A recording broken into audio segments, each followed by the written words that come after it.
یہ اس لیے کہ اللہ نے کتاب سچائی کے ساتھ نازل فرمائی، اور جن لوگوں نے اس کتاب میں اختلاف کیا وہ ضد میں آ کر نیکی سے دور ہو گئے ہیں۔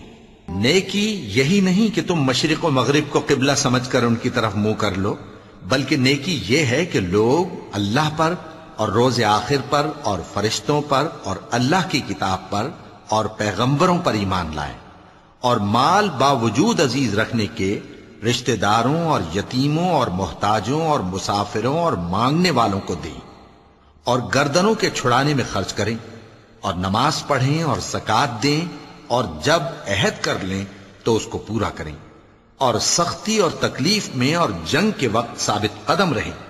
یہی لوگ ہیں جو ایمان میں سچے ہیں، اور یہی ہیں جو اللہ سے ڈرنے والے ہیں۔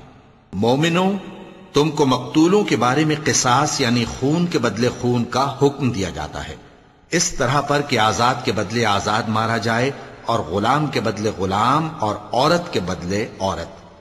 اور اگر قاتل کو اس کے مقتول بھائی کے قصاص میں سے کچھ معاف کر دیا جائے تو وارث مقتول کو پسندیدہ طریق سے قرارداد کی پیروی یعنی مطالبہ خون بہا کرنا اور قاتل کو خوشخوئی کے ساتھ ادا کرنا چاہیے۔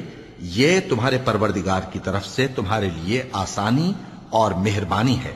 اب جو اس کے بعد زیادتی کرے اس کے لیے دکھ کا عذاب ہے۔ اور اے اہل عقل، حکم قصاص میں تمہاری زندگانی ہے کہ تم قتل و خونریزی سے بچو۔ تم پر فرض کیا جاتا ہے کہ جب تم میں سے کسی کو موت کا وقت آ جائے تو اگر وہ کچھ مال چھوڑ جانے والا ہو تو ماں باپ اور رشتہ داروں کے لیے دستور کے مطابق وصیت کر جائے۔ اللہ سے ڈرنے والوں پر یہ ایک حق ہے۔